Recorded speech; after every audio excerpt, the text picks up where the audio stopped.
Hello, this is Cuckoo. How are you? I hope you're good. I'm making this video as an episode 2 of my journey on making this visual set for the Digatone set I was planning to do. And now it's only a couple of weeks till I'm going to stand there on stage and perform it, and I'm still not ready. And it took me a good while to get started. And that's very unfortunate because now I don't have a lot of time to finish it. So I'm going to tell you what happened. This is very often the case for me, and I'm not really happy about it. I'm trying to get better at it, but it happens over and over again. So I had this idea. I started out, I wrote a script of inspiration, and I made like a first design, and finally I felt like, yeah, this is something I want to work with. And then when I'm going to sit down and start actually working on the very visuals that is going to be presented on screen while I perform, then I kind of hesitated because I was feeling that the idea of itself, it needed much more work, and I wasn't sure that the direction I was going was suitable. It's not really about being good enough, or I don't question my own abilities. I feel like I can pull it off. I know that I can. I know that I'm good enough, but the idea wasn't fully formed. And once I started looking at the idea, I was like, is this really a good idea for visuals? I'm not going to make a film. I'm not going to make a movie. But I'm going to make visuals. And visuals is like a thing where less is more, which should be good because then it's easier to make than to make a film. But I hadn't really put everything together in my head. I was hesitant to start working on it. And because I was so hesitant, I didn't really start working it. And I needed to put in a lot of work very early on. But I was processing in my head, thinking like, well, this idea and all, the script is very good, but how am I going to put this onto screen and make it work for visuals? And I was hesitating. Yeah, a lot. So in the back of my head, I was working and kind of churning and molding this. After some time, I felt like I just need to get like one set and see how it feels. So at some point, I reluctantly started to work on it, even though I felt like the idea wasn't really ready for it. I felt like I have to start working on it. And I put down a drawing, a second drawing, a little animation, a second animation, putting it up in Unity, making some progress. And after some time, but only after I put in a lot of work, I started to see where it was really heading and where I wanted to push it. I could have not really foreseen this. I needed to put in the work in order to fully visualize it for myself. So in other words, that procrastination I was doing was not any fruitful. It was not good in any way. It was not leading the project further. And I should have gone to work even though I was feeling that the idea wasn't fully formed, because the idea is just an idea. I think the project itself will take shape when you start putting in the work, putting in the hours. And I have this thing that I'm not really scared of it, but I just hate it, to create a lot of stuff, put in a lot of hours of work. And then afterwards, I look at the work and I'm like, no, this is not it. This is not going to fit this. And then I just have to toss it and start over. And I think that's one of the procrastination, one of the seeds for the procrastination. It's like, I really hate coming to that conclusion, like, this didn't do it. I need to do something completely different. But it's a creative process. Sometimes it is necessary. or maybe always. It's always necessary. So I started to create the first scene. I started to see where it was going. I felt like, yes, this is good. This is something that I feel happy about. I like where this is going. And then I could start finally upping the tempo and start producing more. I created a second scene with a completely different animation. And I felt like, yes, this is really cool. I was playing around with colored lights and shadows, casting and turning on and off lights to the beat of the digitone.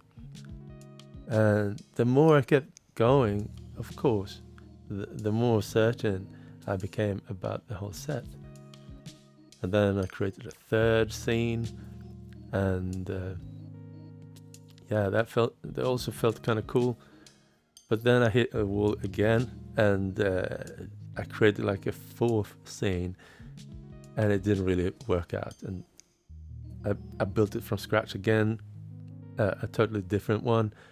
Didn't feel like the right thing to.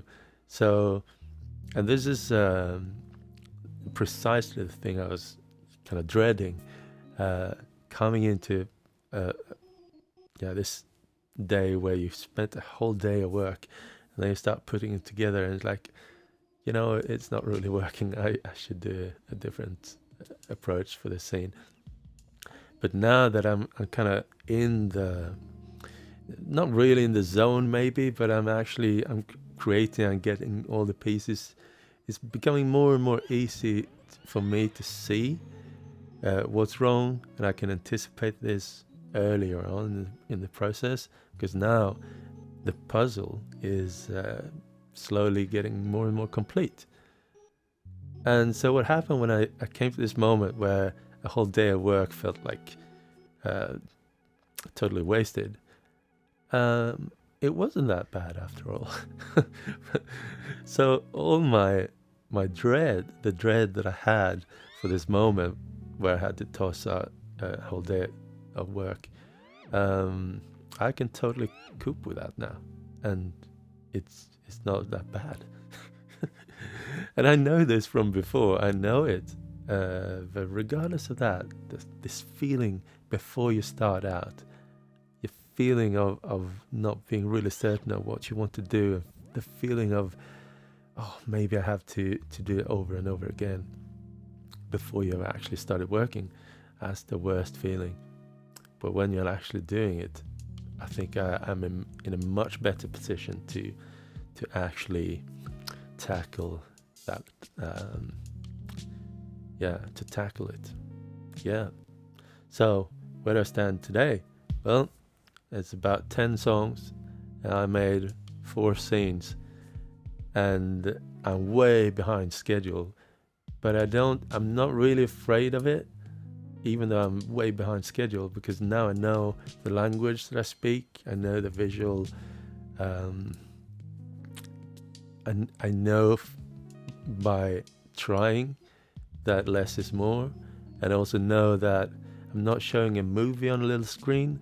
I'm swimming in visual elements that, so simple and abstract shapes and colors will be very efficient, and it doesn't have to be like the most amazing 3D model that I need to spend a week on doing, or the most amazing 2D animation I need a week of doing.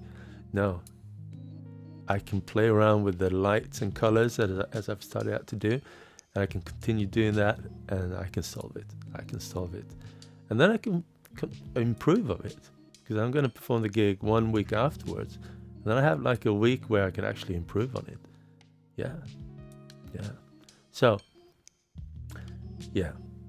Let me show you a little bit of what I've done so far. I'm not going to reveal everything, but maybe 2 scenes. Yeah, the first one, opening scene, and the second one. Let's do that. Okay, you with me? All right, so this is my setup. And I deliberately turned this way because all my music stuff is on the other side of the room, and I don't want to think about that when I'm working with visuals. So I set up a little corner here for visuals. And so there's a digitone. All the music is coming from the digitone. Yeah, and also if I turn it to MIDI, all the visuals is going to be controlled from the digitone through MIDI.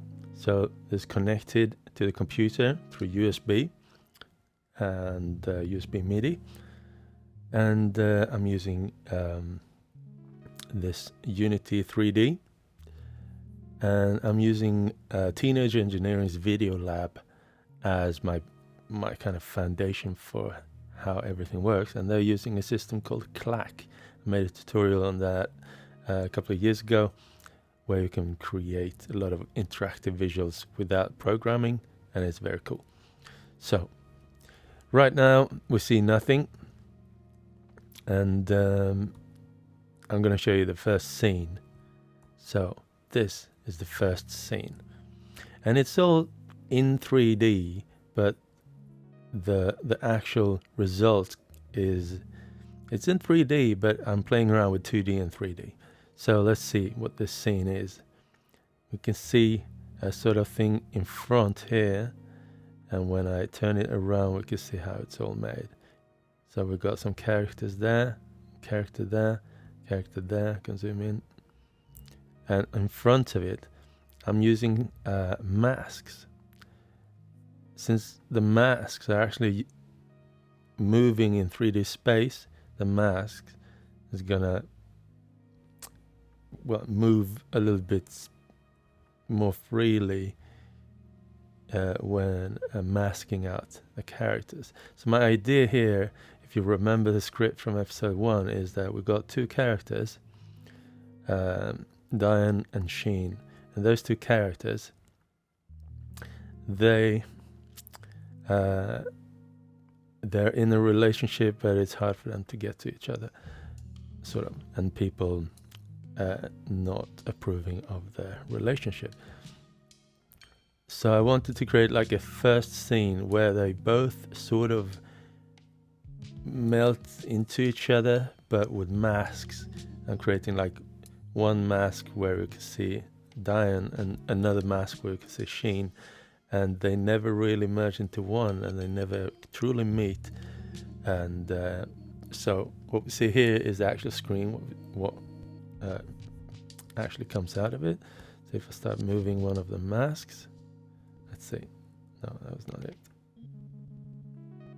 We can see that like the positive is one character and the negative is another character. And then in the background there, this is where I figured out like the visual language that I want to use. Simple 3D shapes with lights, and I think lights, there's something beautiful about how light just creates these beautiful gradients, and when you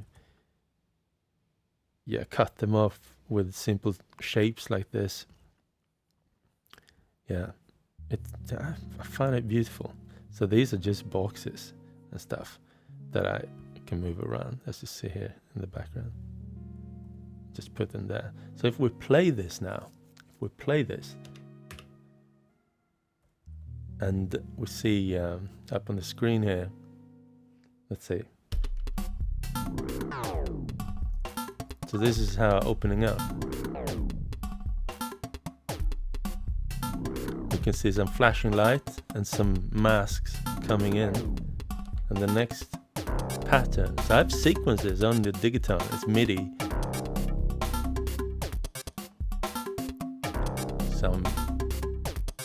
It's coming out. And this, if this is really big behind me on the big screen, I feel like this is enough. This is enough as a really interesting and spectacular visual setup.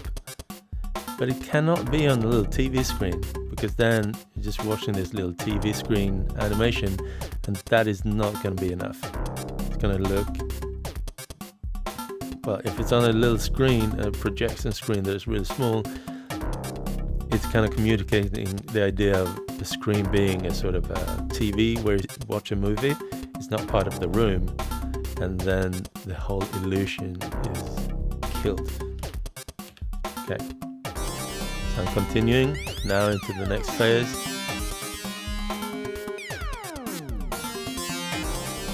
I'm gonna just speed ahead to the next pattern.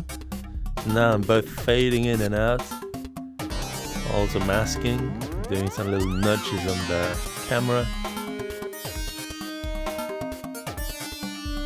Let's head over to the last pattern here. Let's see. Doing some more zooms. I think this would be really nice on the big screen. Yeah, I think so. And if I stop the sequence here, it just keeps running. So I can reveal a little bit of how it's done on the different MIDI tracks. Like track 1 is MIDI 1, MIDI 2, MIDI 3, MIDI 4. So it's very simple. And I'm planning to have all the camera movements on track 4 and more of background and like main elements on track 1.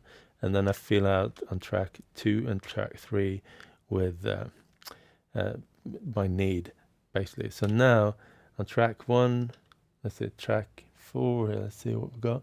We've got camera zoom on this. Yeah, I can zoom in. Got a little smooth there. And let's see, on track 1, we got this build up there. Whoop, whoop. On yeah, I made a little masking trick there. That's it here. We've got fade in, fade out.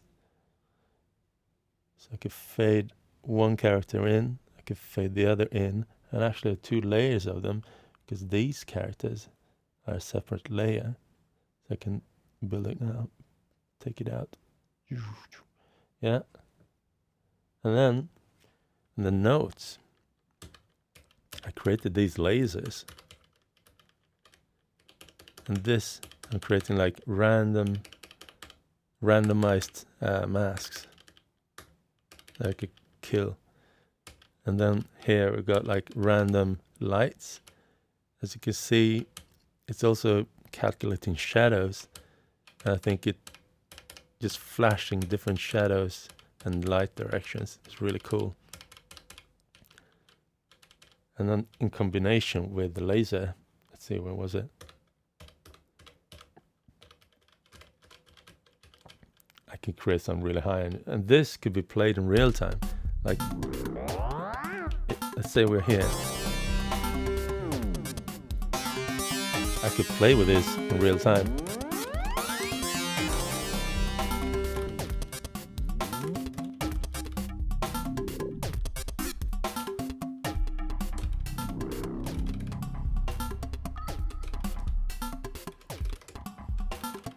And one thing that I feel like I have to plan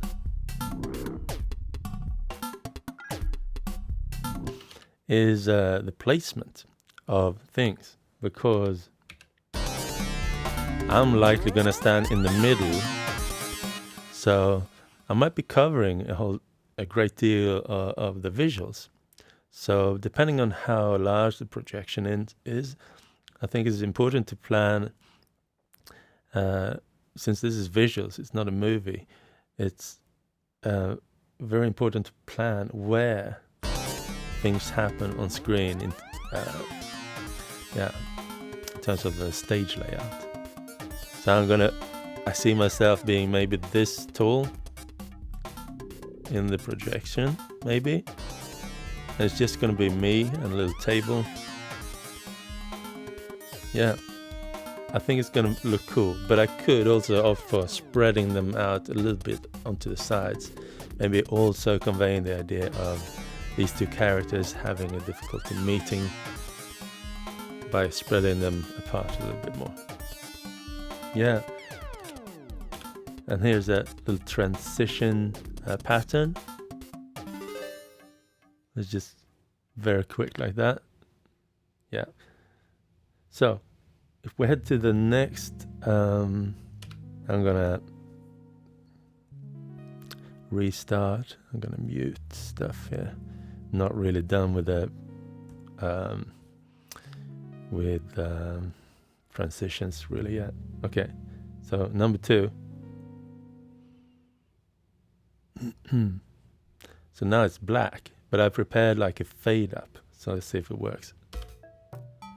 Yeah, there we go. It works. And this is where I for real started playing with lights and shadows. If we zoom in here and reveal the actual scene, we can see there's some blinds there, and a character, right there. So let's jump to the next pattern here and jump ahead. And also another thing with projections is you never really know how bright it's going to be. So I'm playing a lot with dark shadows, and maybe I need to exaggerate that a little bit, make it all a bit brighter in order for the shadows to be effective. Okay, next one. I'm opening the blinds, smooth lights.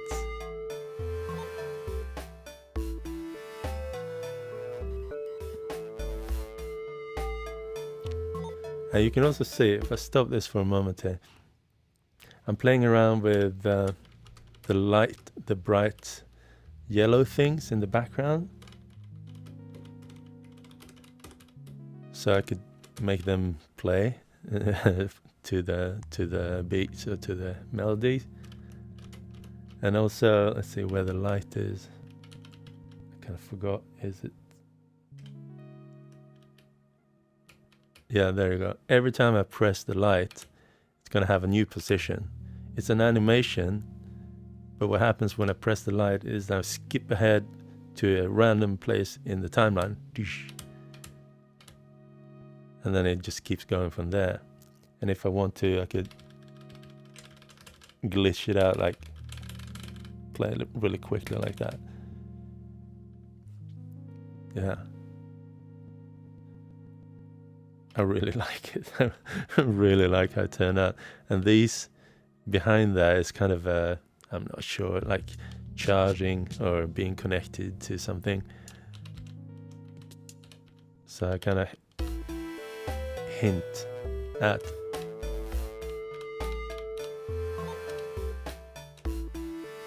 And then you can see a glitchy effect as well. Let's see where, like this. It's yeah, it's one of the effects that you can turn on and off. And maybe I could have a little bit more fun with that, but I'm not going to overdo it. So I just do it like a little bit here and there, especially to the music. Like when you hear these chirps in the music.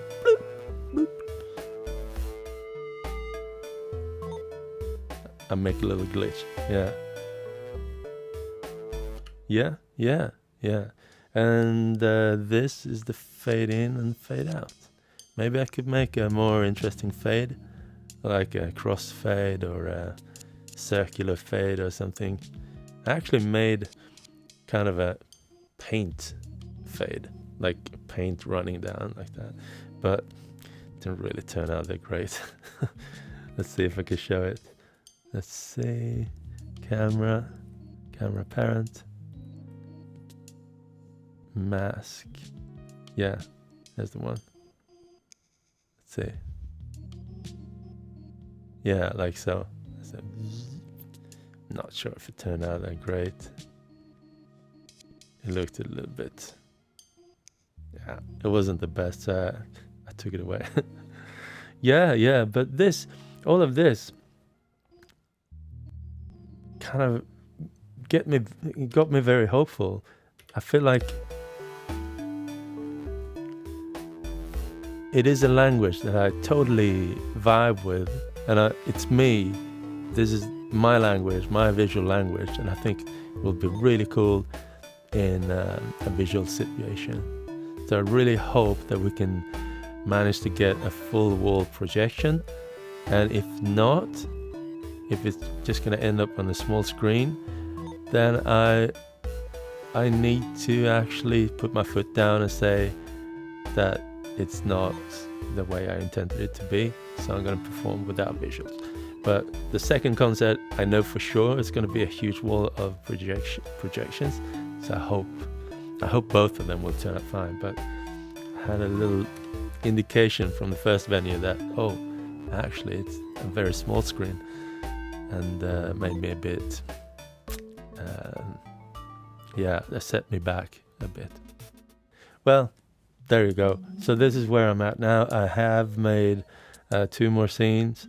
One scene which I'm not really happy with, another scene which I am very happy with. So it's a progress. Yeah. How are you? I hope you're good. If you want to support me in all the stuff that I do here on YouTube, please head over to my Patreon. Thank you everyone over at Patreon and all my patrons. You're amazing people, and you have the heart in the right place, and I appreciate it so much. By the way, I forgot to tell you, but I got the iPad on the side here. What's the deal with that? The iPad is my drawing tablet for the animation. So whenever I'm working with the actual 2D animation, I use Toon Boom Studio, Toon Boom Harmony Premium, which is a very premium software for animation. And I'm using that because it's what I know the best from the days when I was a professional animator. I can be highly efficient and make very technical solutions in no time in Harmony. It's extremely good software, but I'm only renting it for 2 months because it's expensive. I could probably get by with the simplest version, because frankly I'm just doing like straight 2D animation. Sometimes I make like little masks and interesting advanced features as well. You can rig the characters and make 2D 2D cutout animation. But yeah, this is where I'm at right now. Thank you for watching, and wish me good luck. Please, I need it, because I don't have that many days left until I will be standing on stage and perform this. So yeah, I'm gonna have to be very efficient from now on. No procrastination. No, it's those times and those days are long gone. Now we just charge ahead regardless of where we end up. Yeah, that's it for today. I hope you're having a good time this fall, and if you're on the southern hemisphere, a good summer coming up, and hope to see you all very soon. Support me on Patreon if you appreciate what I do. I appreciate you for what you do, and thank you for all of your support throughout the years. Peace. More on this in episode 3, probably after the first gig, because now I really need to focus. Thank you everyone. Peace.